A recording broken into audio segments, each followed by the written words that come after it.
ये जौनपुर की धरती है, काशी क्षेत्र का एक महत्वपूर्ण जनपद है और जौनपुर स्वर्गीय उमानाथ सिंह जी की कर्म भूमि रही है, जिन्होंने राष्ट्रवाद के लिए समाजवादी पार्टी की गुंडागर्दी के खिलाफ ही अपनी शहादत दी थी। उनकी शहादत और उनकी जन्म की इस भूमि को कोटि कोटि नमन करते हुए मैं इस अवसर पर आयोजित बूथ अध्यक्ष सम्मेलन में आप सभी कार्यकर्ता भाइयों बहनों का भी हृदय से स्वागत करता हूं और अभिनंदन करता हूं। भाइयों बहनों, भारतीय जनता पार्टी का प्रदेश का एक चौथा क्षेत्र स्तर का बूथ अध्यक्ष सम्मेलन चल रहा है और हर एक बूथ अध्यक्ष सम्मेलन अपने आप में उत्तरोत्तर उत्साह के साथ आगे बढ़ता हुआ एक नए उमंग के साथ, एक नए उत्साह के साथ 2022 में भारतीय जनता पार्टी की जीत की उतनी ही मजबूती के साथ गारंटी देते हुए दिखाई दे रहा है जो 2019 में, 2017 में और 2014 में उत्तर प्रदेश के भारतीय जनता पार्टी के कार्यकर्ताओं ने भारतीय जनता पार्टी को प्रचंड बहुमत से प्रदेश के अंदर भारतीय जनता पार्टी के पक्ष में सीटें देकर के एक बेहतरीन जीत दिलाई थी। 2022 का चुनाव देश और दुनिया के लिए आकर्षण का केंद्र बन रहा है और कोसों आश्चर्य का विषय नहीं, कोसों आश्चर्य इस बात को लेकर के जितने भी भाजपा विरोधी हैं और अब तो ये विरोध उस हद तक जा चुका है कि जितने भी भारत विरोधी तत्व हैं वे सब एक और ध्रुवीकरण उनका हो रहा है और दूसरी तरफ आप सबके नेतृत्व में प्रधानमंत्री मोदी जी के मार्गदर्शन, उनके नेतृत्व में भारत की आन बान और शान की रक्षा करने वाले एक एक कार्यकर्ता मिलकर के भारतीय जनता पार्टी को जिताने की पूरी प्रतिबद्धता के साथ आज इस पूरी लड़ाई में राष्ट्र सापेक्ष और राष्ट्र निरपेक्ष उन लोगों के आपने सामने पूरी लड़ाई वर्ष व्यक्ति हुई दिखाई दे रही है। आपने पिछले दिनों कुछ बयान पढ़े होंगे, एक तरफ पूरा देश प्रधानमंत्री मोदी जी के नेतृत्व में भारत की अखंडता के प्रतीक, भारत के गणराज्य भारत के शिल्पी लोह पुरुष सरदार वल्लभ भाई पटेल की जयंती के कार्यक्रम के साथ जुड़ा हुआ था और उस जयंती के कार्यक्रम के माध्यम से लोह पुरुष सरदार वल्लभ भाई पटेल को सम्मान दे रहा था। दूसरी तरफ आपने स्वर भी सुनाई दे होंगे जिन्होंने राष्ट्र नायक लोह पुरुष सरदार वल्लभ भाई पटेल से राष्ट्र गौरव जिन्ना की तुलना करके भारत को और भारत के प्रत्येक राष्ट्रभक्त को अपमानित करने का कार्य किया था। हम सबको भूलना नहीं चाहिए, ये राष्ट्र गौरव तत्व ये वही लोग हैं जो 2017 के पहले सत्ता रहने पर बंगों के माध्यम से प्रदेश के अंदर आस्था पर प्रहार करने का कार्य करते थे। ये वही तत्व है जिन्होंने प्रदेश में भ्रष्टाचार फैला करके प्रदेश के विकास को बाधित किया था।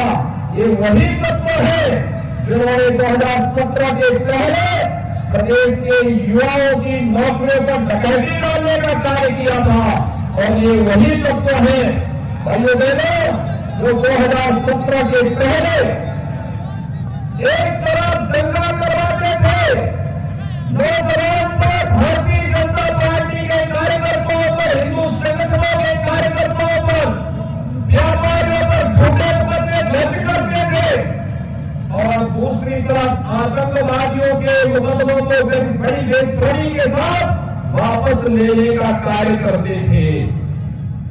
आपने फिर अपनी गोली बोलते हुए दिखाई दे रहे हैं। आपने देखा होगा 4.5 वर्ष तक वे रास्ता में भवन नहीं कर पाए,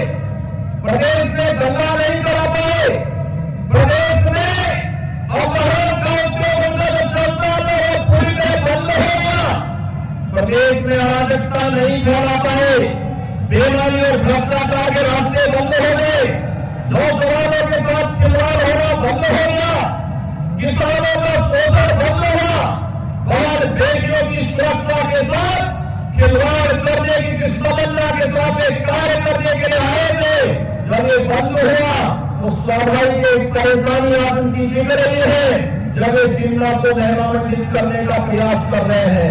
और इससे भाइयों बहनों, आज के इस अवसर पर मैं आप सबसे कहना चाहूंगा, जब यह लड़ाई राष्ट्रवाद और राष्ट्र विरोध के बीच में सिमटती हुई दिखाई दे रही है, उन स्थितियों में भारतीय जनता पार्टी के प्रत्येक बूथ अध्यक्ष का दायित्व बनता है कि भारतीय जनता पार्टी का प्रत्येक बूथ अध्यक्ष प्रधानमंत्री मोदी जी के संकल्प के साथ जुड़े, जिस संकल्प के साथ मोदी जी ने कहा कि बूथ जीता तो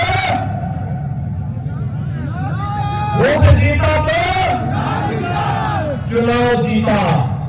भाइयों बहनों, बूथ जीतने की लड़ाई यहीं तक सीमित नहीं होगी।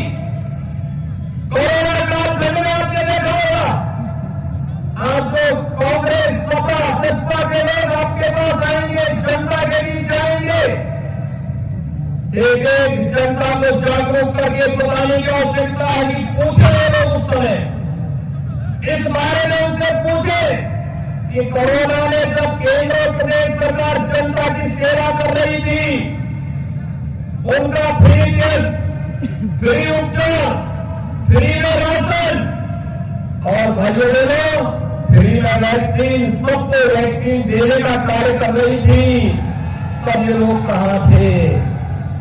तब इन्हें पूछा जाना चाहिए, तब ये लोग कहां थे? स्वाभाविक रूप से उस समय प्रश्न खड़ा होगा कि उस समय इनका कहीं का पता नहीं था, न कांग्रेस थी, न सपा थी, न बसपा थी, न कोई अन्य दल था, क्या इनमें से किसी का आता पता था? भाइयों बहनों, कोरोना काल में 2020 से मार्च 2020 से या चाहे वो पहली लहर रही हो या दूसरी लहर रही हो, क्या इन दोनों लहरों के दौरान आपको क्या कहीं पर सपा बसपा कांग्रेस या इन दोनों में से किसी नेता को जनता की सेवा करते हुए आपने देखा? आपने देखा किसी को? ये दिखाता है कि जनता की पीड़ा के साथ ये लोग कभी भी अपने आप को नहीं जोड़ सकते। ये होम आइसोलेशन में थे और जो लोग होम आइसोलेशन में थे, इनको चुनाव में भी होम आइसोलेशन में ही डालने की आवश्यकता है। दूसरा, आपको याद होगा कि ये सब फ्री देने के साथ ये तो महामारी के दौरान भी भारतीय जनता पार्टी की केंद्र और प्रदेश सरकार ने फ्री में राशन देने की व्यवस्था की और इस राशन की व्यवस्था को 2020 में 8 महीने तक और 2021 में यह होली से लेकर दीपावली तक और अब दीपावली से फिर होली तक इसको बढ़ाने का भी निर्णय लिया गया है। और राज्य सरकार ने तो तय किया है, केंद्र सरकार ने इसे होली तक पहुंचाने की व्यवस्था की, राज्य सरकार ने भी तय किया है कि दीपावली से होली तक खाद्यान्न के साथ साथ 1 किलो दाल, 1 किलो खाद्य तेल, 1 किलो नमक की व्यवस्था भी हर एक लाभार्थी को देने की व्यवस्था करेगी, जिससे कोई भी गरीब इस महामारी के दौरान भूखमरी का शिकार न होने पाए। भैया बहनों, ये जो कार्यक्रम चल रहे हैं, ये सरकार की संवेदना को व्यक्त करते हैं। आज विकास की योजनाएं हो, लोक कल्याणकारी योजनाएं हो, सुरक्षा में बेहतर वातावरण है, यही माफिया, यही अपराधी पहले सिर के चढ़ करके कहीं न कहीं अपहरण करते थे, लूटपाट करते थे, सार्वजनिक जमीनों पर कब्जा करते थे। आज माफियाओं के साथ क्या हो रहा है? बुलडोजर चलते हुए देखा है ना? प्रदेश के अंदर जब माफियाओं की छाती में बुलडोजर चलता है, कैसे लगता है? अच्छा लगता है? अच्छा लगता है कि जोरदार लगता है? ये चलना चाहिए। तो चलने के लिए बूथ की मजबूती होनी चाहिए। क्या होनी चाहिए? बूथ जीतेगा। दोनों हाथ खा करके जोरदार तरीके से बोलिए, बूथ जीतेगा। और देर से बोलिए, बूथ जीतेंगे। आपके इस अवसर पर मैं आप सबका एक बार फिर से अभिनंदन करता हूं, माननीय रक्षा मंत्री जी का स्वागत करता हूं। और भाइयों बहनों, अभी से अपने अपने बूथों का प्रबंधन करने की दिशा में आप सब अग्रसर होंगे। इस विश्वास के साथ आप सबके प्रति मैं अपनी शुभकामनाएं भी व्यक्त करता हूं। धन्यवाद। जय हिंद, जय जय श्री राम।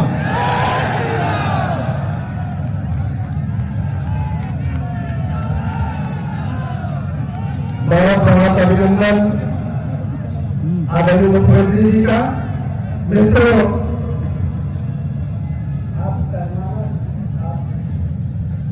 सभी जिला अध्यक्ष जो हमारे हैं, आज एक बड़ी माला से अपने देश के यशस्वी रक्षा मंत्री जी को अभिनंदन करना चाहते हैं, तो तत्काल आगे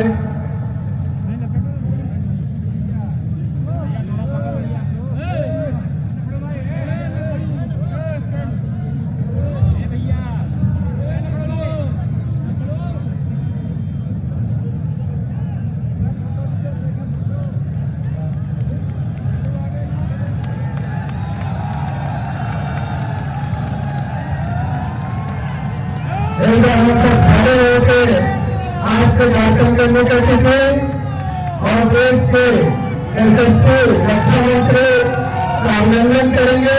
खड़े होकर हम सब जय श्री राम के नारे से अभिनंदन करेंगे। जय श्री राम।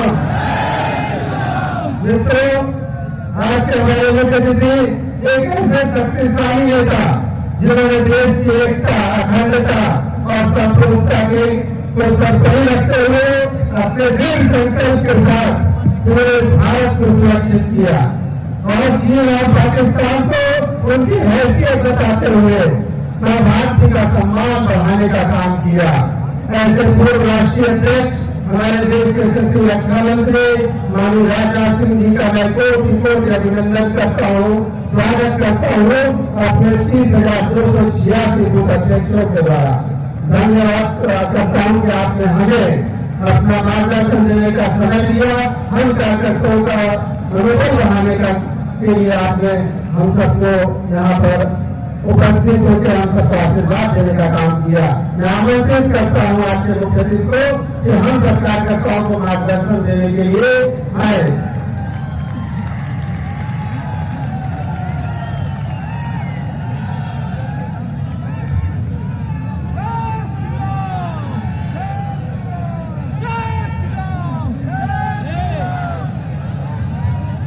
बोलिए भारत माता की, भारत माता की।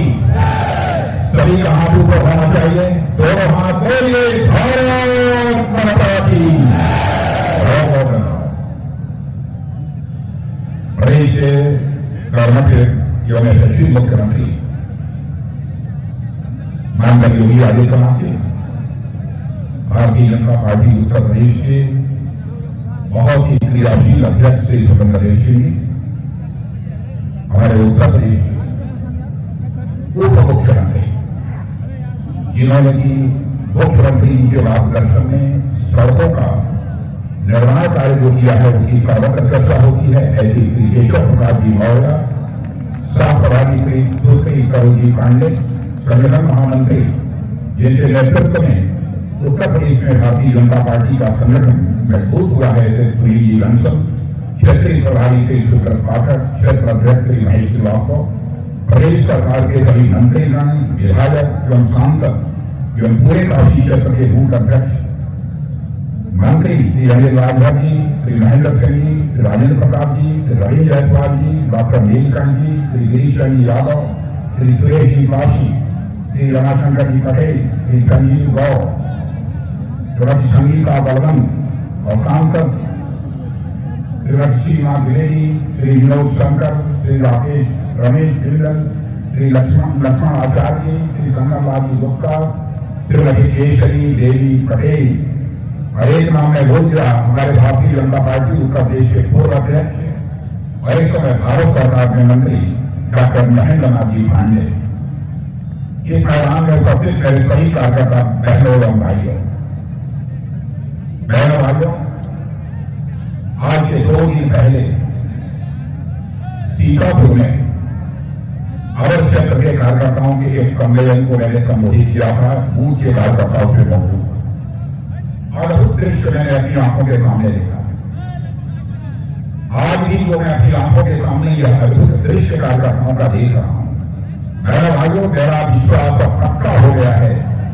उत्तर प्रदेश में भारतीय जनता पार्टी की 3/4 बहुमत से सरकार बनाने से हमको दुनिया की कोई भी ताकत की जरूरत नहीं है।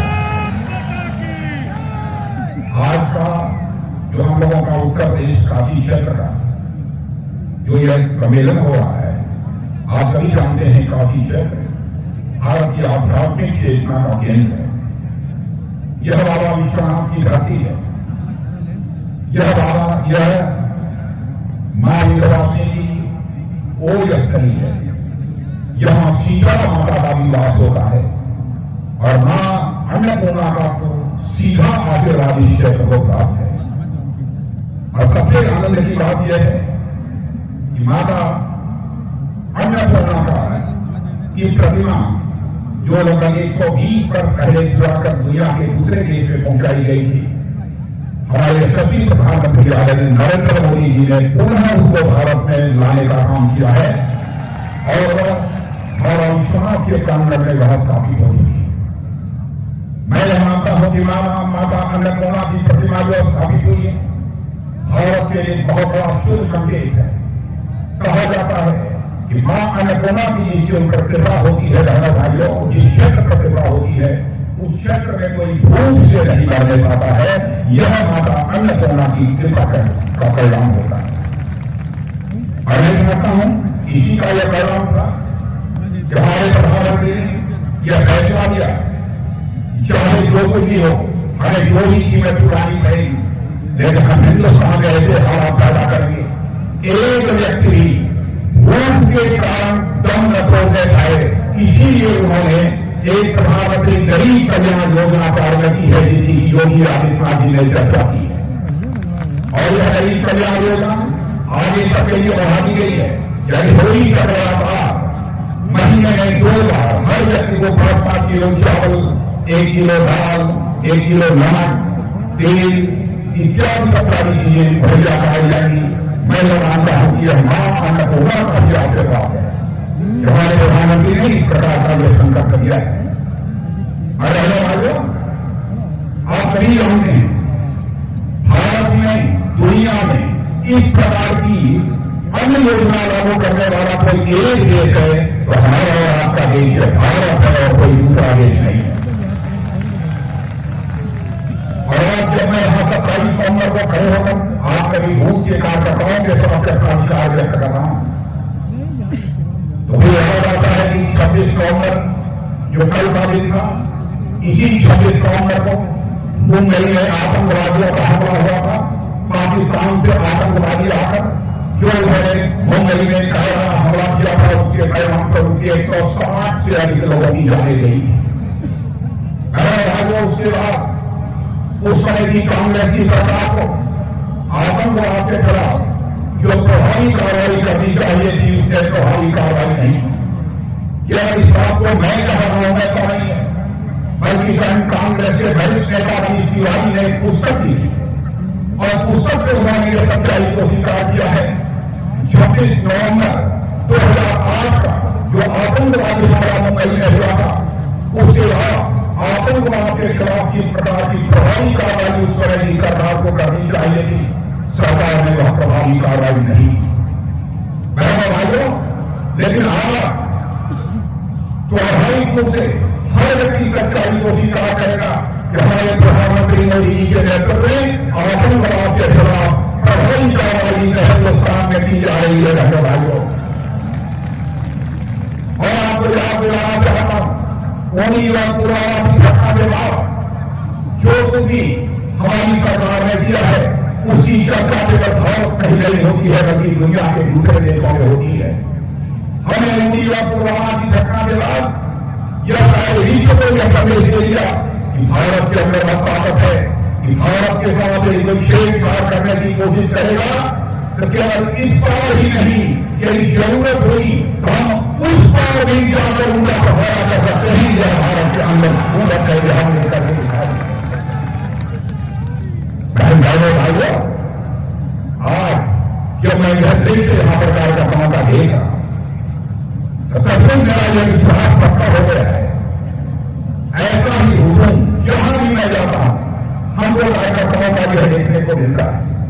और मैं तो जानता हूं कि हमारा भूत का कार्यकर्ता सचमुच वैसे ही एक सिपाही है जैसे कि सेना में एक सैनिक की जो अहमियत होती है हमारी पार्टी हमारे भूत के कार्यकर्ता की अहमियत होती है। और हमारे देश की सेना कितनी मजबूत हुई है। भाइयों, मैं देखता हूं हमारे अब ऐसे ही हमारी भारतीय जनता पार्टी भी पूरे हिंदुस्तान में मजबूत राजनीतिक पार्टी के रूप में खड़ी है। यह आप लोगों के ही दमखम का प्रभाव है, आप लोगों के ही दमखम पर। मेरे भाइयों, हमारी भारतीय जनता पार्टी आज भारत की ही सबसे बड़ी पार्टी नहीं है बल्कि सारी दुनिया की सबसे बड़ी पार्टी के रूप में यह भारतीय जनता पार्टी जानी जाती है। और जहां तक भाजपा का प्रश्न है, भाजपा ये बारे में यह मान्यता है, भाजपा हिंदुस्तान की ऐसी राजनीतिक पार्टी है जो कहती है वो करती है। मेरे भाइयों, की सच्चाई को कभी स्वीकार करेंगे। आजाद भारत में नेताओं की कथनी और करनी में अंतर होने के कारण भारत की राजनीति और भारत के नेताओं का से जनता का विश्वास धीरे धीरे समाप्त होता जा रहा है। भारत की राजनीति और भारत के नेताओं के प्रति एक विश्वास का संकट निरंतर खड़ा होता जा रहा है। आजाद भारत के इतिहास में पहली बार भारत की राजनीति में पैदा हुई विश्वास के संकट को चुनौती के रूप में किसी राजनीतिक पार्टी ने स्वीकार किया तो भारतीय जनता पार्टी ने भी स्वीकार किया। हम जो कहते हैं वह करते हैं। और मैं आपको याद दिलाना चाहता हूं, जब मैं भारतीय जनता पार्टी का 2014 में अध्यक्ष था, उस समय जब 2014 में लोकसभा चुनाव के लिए घोषणा पत्र तैयार किया जा रहा था, बार हमारे प्रधानमंत्री यही कहते कि राजनाथ जी, हम लोगों को यह सावधानी बरतनी चाहिए कि संकल्प पत्र में उन्हीं मुद्दों की चर्चा की जानी चाहिए जिन मुद्दों को हम सरकार बनने के बाद पूरा कर सके, वही वादे किए जाने चाहिए जिन वादों को हम सरकार बनने के बाद निभा सके। और पुनः 2019 में भी वह घोषणा पत्र तैयार करने की जिम्मेदारी हमारी ही कदमों पर आई थी।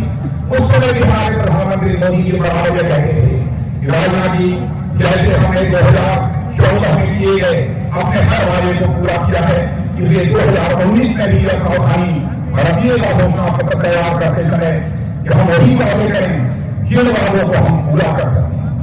मेरा वादों हम भारत की राजनीति विश्वास के संकट को हल नहीं करना चाहते। भारत की राजनीति और भारत के नेताओं के प्रति विश्वसनीयता का भाव हम पैदा करना चाहते हैं। क्या आवश्यक चाहिए? 1951 से जब भारतीय जनसंख्या स्थापना हुई, पहले वाले उस समय भी हम लोग कहते थे कि सिर्फ हमारी सरकार बन जाएगी जम्मू कश्मीर में धारा 370 के तहत जो उसे विशेष दर्जा प्राप्त है, उस धारा 370 को हम समाप्त करेंगे और जम्मू कश्मीर का भी वही दर्जा होगा जो हिंदुस्तान के अन्य राज्यों का दर्जा। लोग ये कहते जब भाजपा होगी, जब जब सरकार आती, जब जब चुनाव आता है, तब तक यही वादे बुलाते हैं, लेकिन अपने वादे को पूरा नहीं करते।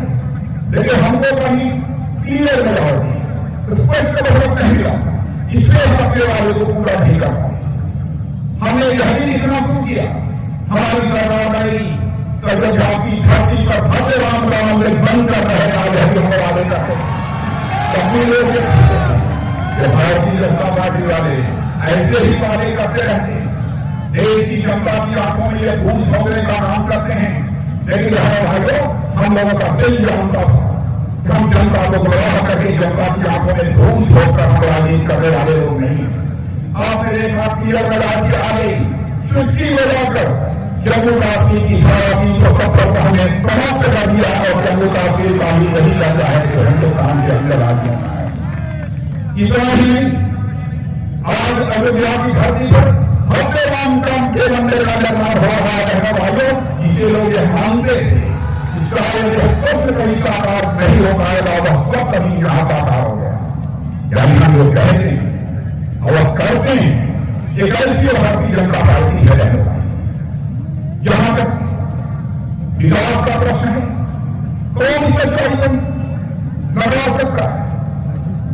जब हमारी केंद्र में 2014 से सरकार नहीं है भाइयों, हमारा भारत अब दुनिया की नजरों में कमजोर भारत कह रहा है। हमारा भारत दुनिया की नजरों में ताकतवर भारत बन गया है, मजबूत भारत बन गया है। अंतर्राष्ट्रीय जगत में भारत की प्रतिष्ठा बढ़ी है।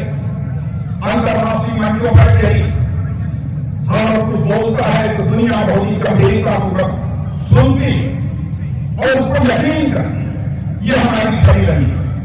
भारत की बातों को सारी दुनिया में, पूरे अंतर्राष्ट्रीय जगत में बहुत ही गंभीरतापूर्वक किया जा रहा है। इतना ही भारत को कई लोग समझते थे कि भारत तो कमजोर भारत है। यही करके हम लोगों ने दिखा दिया कि भारत हमारा यह कमजोर भारत कह रहा है कि भारत हमारा दुनिया का यह ताकतवर देश बन गया है। यही करके हम लोगों ने दिखा दिया। जब हम लोग वैसे भी किसी को छेड़ने वाले नहीं है, कभी किसी को छेड़ने वाले नहीं हैं, लेकिन यही हमने करके दिखा दिया है।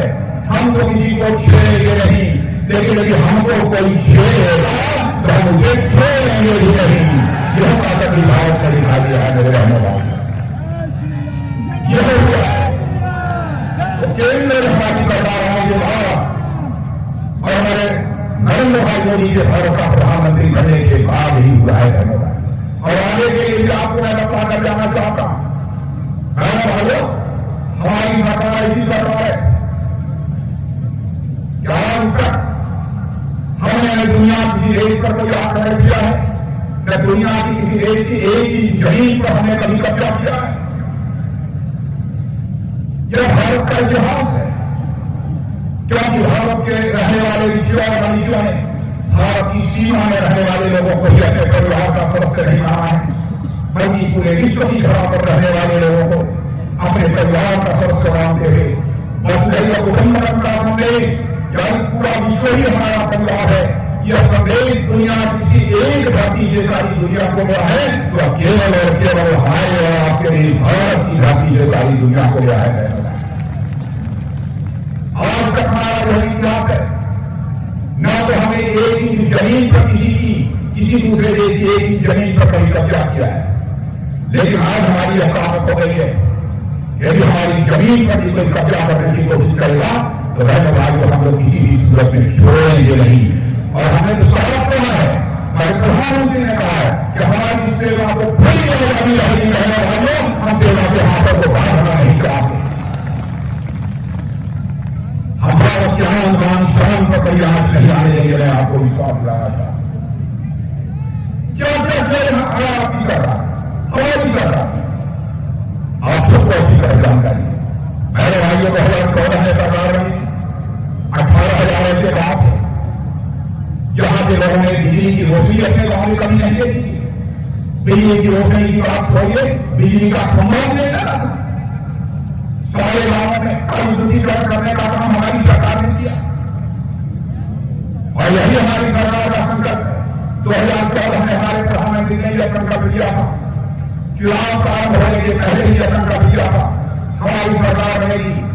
2024 समाप्त होते होते इस हिंदुस्तान में एक भी परिवार शेष नहीं बचेगा जिस परिवार को अपना सिर ढकने के लिए पक्का छत न मुहैया हो जाए, ऐसा एक भी परिवार शेष नहीं बचेगा। मैं आपसे पूछना चाहता हूं, क्या यह सच नहीं है? आज हर जिले में गांव में अब लोगों को पक्का मकान मुहैया कराया जा रहा है। यदि यह सच है तो हाथ उठाकर फैसला हो जाइए कि यह सच है।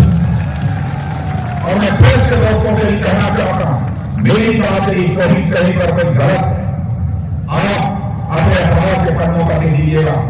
यदि मेरी बात गलत होगी तो मैं खेद व्यक्त कर दूंगा, क्योंकि मैं कभी जनता की आंखों में धूल झोंक कर मैंने राजनीति नहीं की है। जब भी राजनीति की है तो जनता की आंखों में आंख डाल कर राजनीति की है, पहले राजस्व देने का।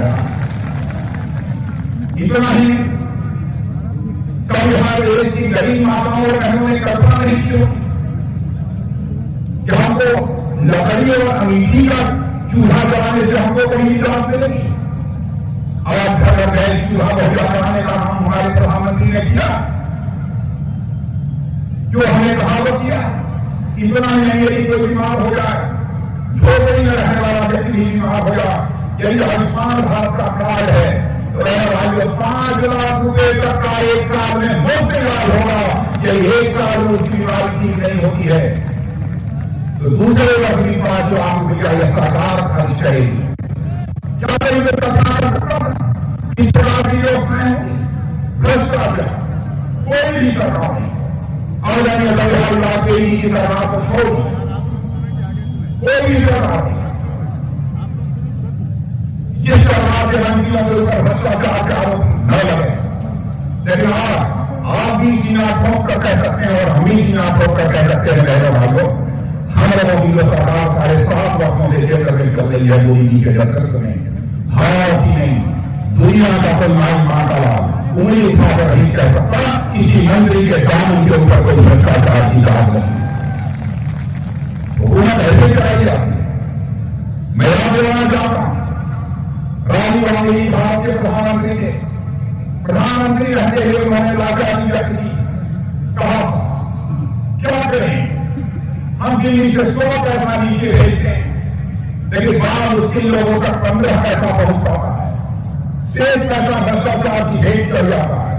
प्रधानमंत्री होकर यह लाचारी उन्होंने व्यक्त की थी, लेकिन हमारे प्रधानमंत्री मोदी ने कहा कि हम ऐसी व्यवस्था करेंगे 100 पैसा भेजूंगा तो नीचे हमारा जो भारत का नागरिक पैसा है उसकी पार्टी में 100 का 100 पैसा पहुंचेगा, यहाँ से नहीं पहुंचेगा। क्या व्यवस्था करेंगे? प्रधानमंत्री किसान सम्मान निधि के अंतर्गत 2,000 रुपया हर 4 महीने के बाद जो आपके खाते में भेजा जाता है, पूरा पैसा आपके खाते में पहुंचता है। मैं आपसे पूछना चाहता हूं, पहुंचता है कि नहीं पहुंचता? मैं कांग्रेस के दोस्तों से पूछना चाहता हूं, भ्रष्टाचार पर काबू करने की नीयत चाहिए। यह नीयत किसी के पास है, केवल भारतीय जनता पार्टी के पास है, दोस्तों और किसी के पास ये नहीं है। विकास का खाता खुला है, विकास के मामले में हमारी पार्टी बेजोड़ है। रहे भाई, क्या कभी आपने कल्पना किया? मैं नौजवान दोस्तों से भी पूछना चाहता हूं, बुजुर्गों से भी पूछना चाहता हूं, आपने कल्पना नहीं किया होगा एक दिन वही आएगा कि भारत में एक ऐसा मातालाल भारत का प्रधानमंत्री रहेगा जो यह संकल्प लेगा कि हिंदुस्तान में एक जिला विशेष नहीं बचेगा जिस जिले में कम से कम एक मेडिकल कॉलेज का बन जाएगा। भाइयों, ऐसा एक भी जिला से नहीं बचेगा। क्या इसकी कल्पना आपने कही? यानी उत्तर प्रदेश को देखें, 2012 से लेकर 17 तक यहां पर समाजवादी पार्टी की हुकूमत थी। 2017 से आज तक यहां पर भारतीय जनता पार्टी की हुकूमत है। योगी आदित्यनाथ जी के नेतृत्व में हमारी सरकार काम कर रही है। मैं लेना चाहता हूं योगी, आपके नेतृत्व में जो सरकार चल रही है, किसी भी मंत्री के ऊपर किसी मामला की हिम्मत नहीं होगी उन्हें उठाकर कहे उसके नाम पर कोई भ्रष्टाचार की बात नहीं। आज मुख्यमंत्री के नाम पर ही दुनिया राजों के माफियाओं के दिल में दहशत पैदा हो जाती है, उनके दिल की प्रकट कर जाती है। कानून व्यवस्था की स्थिति जब तक बेहतर नहीं होगी कहे वाला, तब तक न तो हम राज्य का विकास कर सकते हैं न हम देश का विकास कर सकते हैं। बिना कानून व्यवस्था के हर आपको चुस्त दुरुस्त किए देश का विकास नहीं किया जा सकता। और मैं कह सकता हूं उत्तर प्रदेश में कानून और व्यवस्था के हालात ठीक होने का ही परिणाम है कि आपको जानकर आश्चर्य होगा, हर कार्यकर्ता नोट कर ले 5.5 लाख करोड़ रुपए का निवेश हुआ है, देशी और विदेशी, जहां पर उद्योग लगाने के लिए, यहां पर फैक्ट्रियां लगाने के लिए हुआ है। आज तक उत्तर प्रदेश के इतिहास में लाख करोड़ रुपए का कभी नहीं हुआ है। 4 वर्षों के अंदर हमारी सरकार ने, योगी जी की सरकार ने करके दिखा दिया है कि 5.5 लाख करोड़ रुपए का निवेश। भाइयों ये छोटी उपलब्धि नहीं। ऐसे ईज ऑफ डूइंग बिजनेस के मामले, यानी व्यापार करना हिंदुस्तान के किस राज्य में आसान है, सरल है, सुविधाजनक। इस दृष्टि से विदेशी एजेंसियों ने भी जो रेटिंग की है, आपको जानकर आश्चर्य होगा, जिसे ईज ऑफ डूइंग बिजनेस कहते हैं, उसमें जो हमारा उत्तर प्रदेश पूरे भारत में 6वें स्थान पर था, आज बहनों भाइयों 4 वर्षों में ही वह दूसरे स्थान पर पहुंच गया। यह कोई छोटी बात नहीं है। अर्थव्यवस्था, अर्थव्यवस्था के आकार की दृष्टि से ही देखा जाए, हर राज्य का एक आकार होता है, अरे वहां की अर्थव्यवस्था कितनी की। यहां की अर्थव्यवस्था जो है, आज के लगभग 5 वर्ष पहले उसका आकार था लगभग 11 लाख करोड़ रुपए का 5 वर्ष से पहले, यानी 2017 के। मैं बधाई देना चाहता हूं योगी आपको और आपकी सरकार को। 4.5 वर्ष में आपने दिखा दिया कि आपने उत्तर प्रदेश की अर्थव्यवस्था के आकार को बढ़ाकर जस्ट डबल कर दिया है, 2 गुना कर दिया है, 22 लाख करोड़ से कटाते हैं। ऐसे काम आपने किया, जितने भी सराहना की जा रकम है 4.5 वर्षों में आपकी देश और यहाँ के PWD मिनिस्टर उत्तर प्रदेश के पूर्व उप मुख्यमंत्री और केशरी मौर्य, इनकी सक्रियता के परिणाम स्वरूप प्रभावी तरीके से किस तरीके से काम देना चाहिए, या कड़ा के कारण ही आज 15,000 किलोमीटर से अधिक की सड़कों का निर्माण हो गया। इंफ्रास्ट्रक्चर डेवलपमेंट, बुनियादी ढांचों का विकास उत्तर प्रदेश में तेजी के साथ हो रहा है। अब एक युवक आपने देखा होगा, एक ऐसा एयरपोर्ट बना, एशिया का सबसे बड़ा एयरपोर्ट उत्तर प्रदेश में बनाया जाने वाला, एशिया का सबसे बड़ा एयरपोर्ट। अब समाजवादी पार्टी के नेता जो कहते हैं कि हमने जो किया था वो योगी जी कर रहे हैं, हमने जो शुरुआत की थी उसका पिता योगी जी का मोदी जी का। अरे तो भगवान से भी करना चाहिए। आपने नहीं सुन किया, आपने देखा होगा आज तक कभी, और यहाँ किसी भी एविएशन मिनिस्टर ने दी अपने स्टेटमेंट में कहा है 2001 में जीवन में एयरपोर्ट बनाने का प्रस्ताव मैंने पास किया था, मुख्यमंत्री हमारी सरकार ने पास किया था। आज उस काम को पूरा कर रहे हैं तो हमारे योगी आदित्यनाथ जी कर रहे हैं और हमारे मोदी जी कर रहे हैं। बीच में लोगों ने लेकिन भाई आप भी कर चला रहे, योगी जी भी कर चला रहे, हमारी सरकार लड़ा को जहां शुरू करते हैं, इतनी मजबूत सबसे पहले हमारे हाथी के बात हो। डिफेंस कॉरिडोर बना हुआ है, एक से एक चीजों का निर्माण होगा। क्या कभी आपने सोचा कि उत्तर प्रदेश में भी ब्रह्मोस मिसाइल लगेगी, यहां से सीधे कई 100 किलोमीटर तक मार करने वाली मिसाइल अभी उत्तर प्रदेश की धरती पर बनने जा रही है। रूस के सहयोग से एक 203 बनी और उत्तर प्रदेश की धरती पर बनने जा रही है। और जो भी दृष्टि से कितना तेजी के साथ विकास हो रहा है, यह सब आप अच्छी तरह जानते हैं, आपको बताने की आवश्यकता नहीं है। इतना ही मैं कह सकता हूं, मिनिमम सपोर्ट प्राइस पर जितनी खाद्यान्न की खरीद हमारी उत्तर प्रदेश की सरकार ने की है, उसका जितनी भी सराहना की जाए वो कम है। रहने वाले किसानों का प्रश्न है, भारतीय जनता पार्टी की सरकार जहां भी रही है, बहनों भाइयों किसानों के प्रति हम सभी संवेदनशील हैं। आपने देखा 3 कृषि से संबंधित कानून जो पारित हुए थे लोकसभा के अंदर, उसको लेकर एक आंदोलन चला।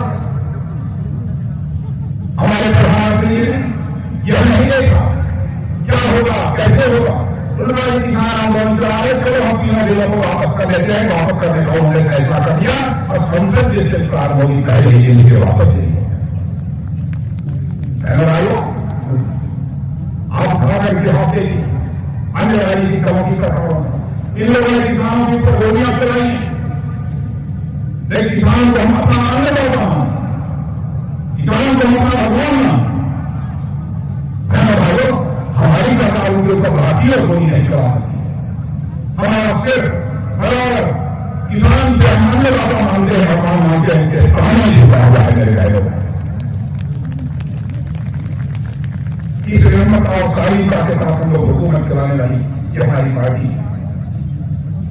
और मेरे भाइयों, देखा जाए बहुत सारे ऐसे फैसले जिनकी मैं चर्चा करूं, एक लंबा समय लगेगा कि बहुत विस्तार में नहीं जाना चाहूं, लेकिन मैं कहना चाहता उत्तर प्रदेश में जो भी कृषि काम हुआ है रहने वाले, उसकी चर्चा जो आज प्रदेश में नहीं हो रही है, बल्कि उसकी चर्चा हिंदुस्तान के दूसरे राज्यों में हो रही है।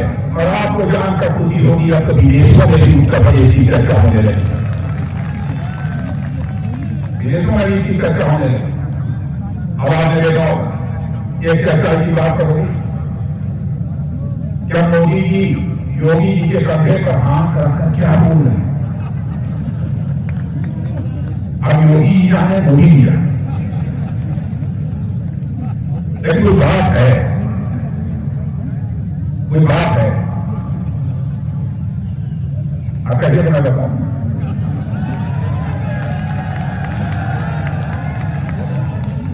बता दें कितना बताएं?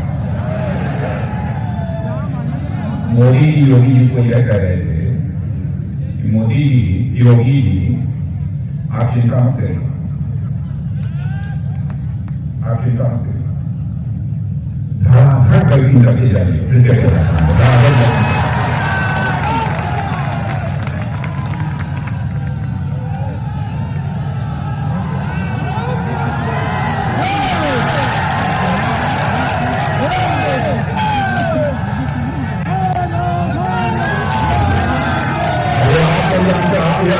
आप लोग जानते होंगे कि योगी जी कितने बड़े बल्लेबाज हैं।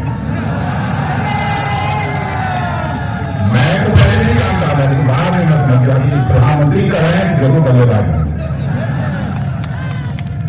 और कान में धीरे धीरे यह कह रहे थे योगी जी के, योगी जी चिंता मत करो, थोड़ा सा कहीं करके चले जाओ, आपको कोई रिटायर्ड हर्ट नहीं कर सकता।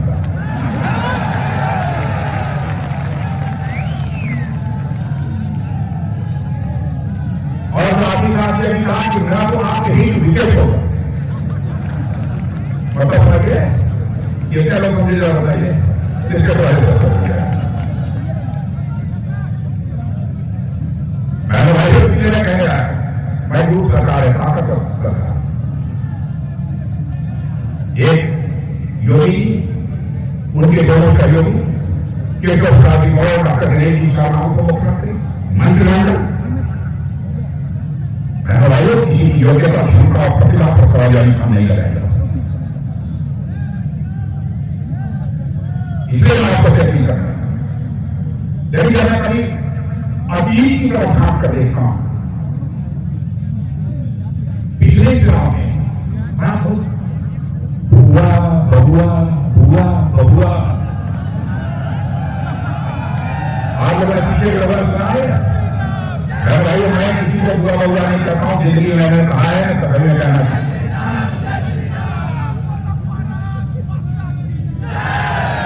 भाई कोई अपना रिश्ता बुरा बबुआ का बना, कोई अपना बुरा बबुआ का रिश्ता बनाकर रखना चाहता है, रखे लिए कोई आपत्ति नहीं।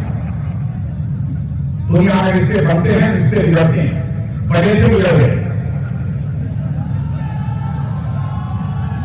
लेकिन कभी इतनी पक्की बात मैं आप लोगों को बता देना चाहता हूं, मैंने भाइयों उत्तर प्रदेश की जनता का जो मैं मुंह देखा, उससे मुझे लगता है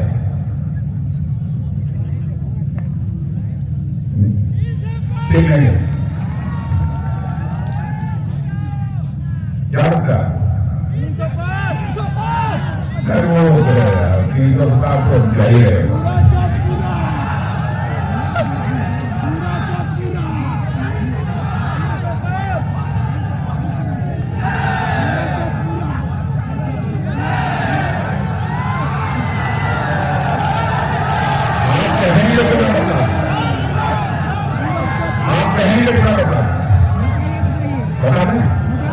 बता दें। मैं यह बताने के लिए आया हूं मेरे बहनों भाइयों, उत्तर प्रदेश की जनता इसमें कह रही है लेकिन मैं पूरा खबरा किसी को नहीं मानता, मैं सबको समान मानता। लेकिन उत्तर प्रदेश की जनता इसमें यह कही है, उत्तर प्रदेश में न बबुआ चाहिए और न उत्तर प्रदेश में बुआ चाहिए। उत्तर प्रदेश में केवल बाबा चाहिए, बाबा चाहिए, बाबा।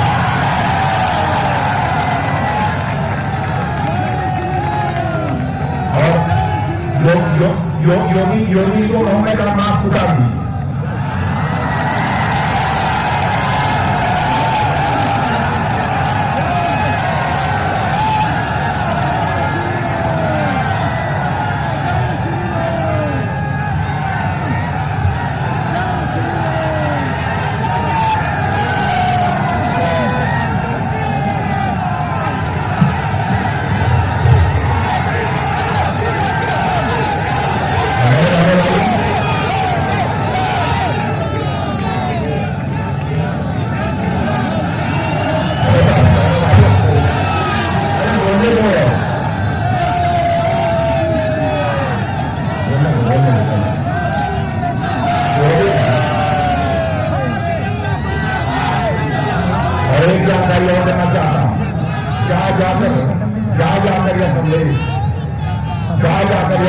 गांव तक गलियों को पहुंचा देना मेरे घर है। कोविड-19 की महामारी के दौरान हमारी केंद्र सरकार नरेंद्र मोदी जी ने जो किया है, लेकिन नहीं दिखाई दे रास्ते पर चलकर यहां की सरकार, यहां के मुख्यमंत्री ने जो काम किया है बहनों भाइयों, आपको जानकर खुशी होगी। काम खोलकर सुन लो, आपको जानकर खुशी होगी। उत्तर प्रदेश की सरकार ने जो काम किया है बहनों भाइयों, कोविड-19 को रोकने के लिए, उस पर काबू पाने के लिए, उसकी सराहना वर्ल्ड हेल्थ ऑर्गेनाइजेशन के द्वारा की जा रही है।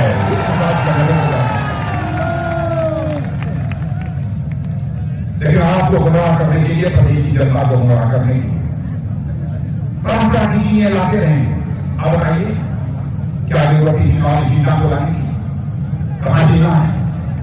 किस खबर से आपने निकाला हो? किस बोतल में बंद थे उनको आपने निकाला? क्या जरूरत जीना है? जीना पाकिस्तान की जनक हो सकते हैं, भारत की जनक कभी जीना नहीं हो सकते।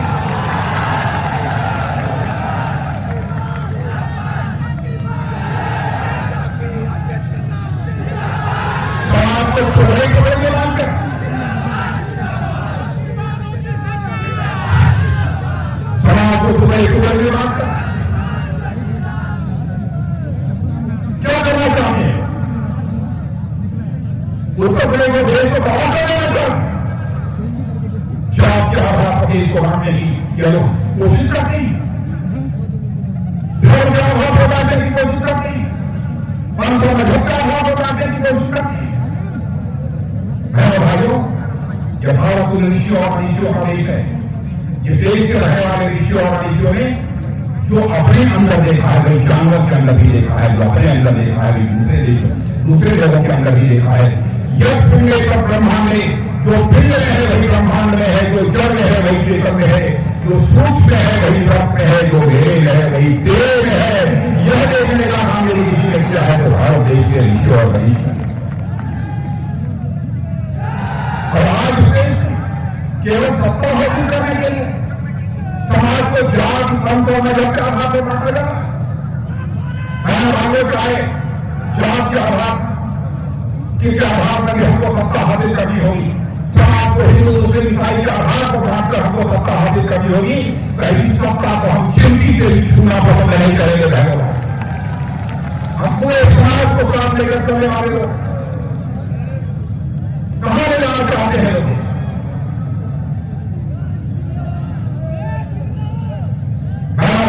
सबके दरवाजे जाइए, सबसे अपील कीजिए, इस सशक्त भारत बनाने के लिए, मजबूत भारत बनाने के लिए देश के सबके बड़े भाई उत्तर प्रदेश का भी सशक्त हो, प्रभावी हो, यह आवश्यक। इसलिए मैं आपको अपील करने आया।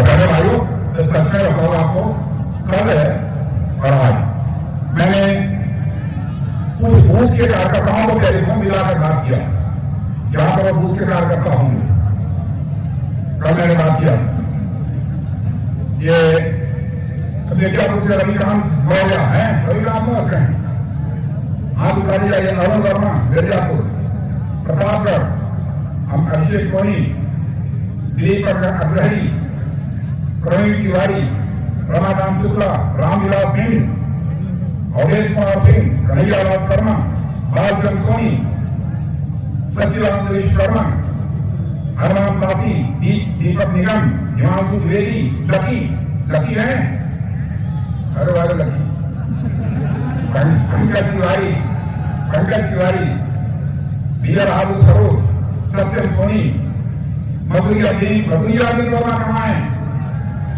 मधुरियादीन वर्मा,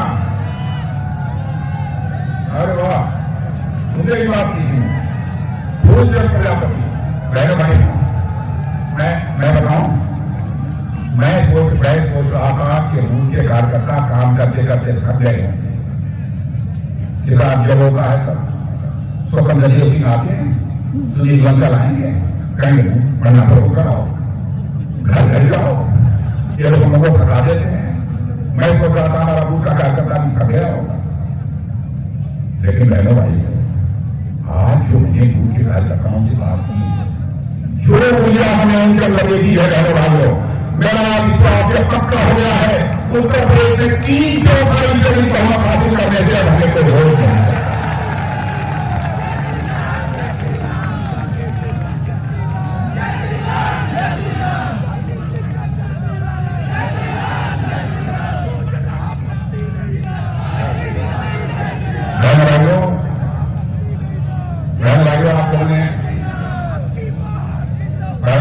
बहनों भाइयों आप लोगों ने हम लोगों की बहुत ही हौसला अफजाई की। अरे भाई रुक जाओ, आप लोगों ने हम लोगों की बहुत हौसला अफजाई की है। मेरे बूथ के कार्यकर्ता बहनों भाइयों आप लोगों ने हम लोगों का हौसला बढ़ाया, हम लोगों की ताकत बढ़ाई, हम लोगों की इच्छा शक्ति को और अधिकार में मजबूत किया है जनता की सेवा करने। लेकिन ऐसे ही मैं बोलकर चला जाऊंगा,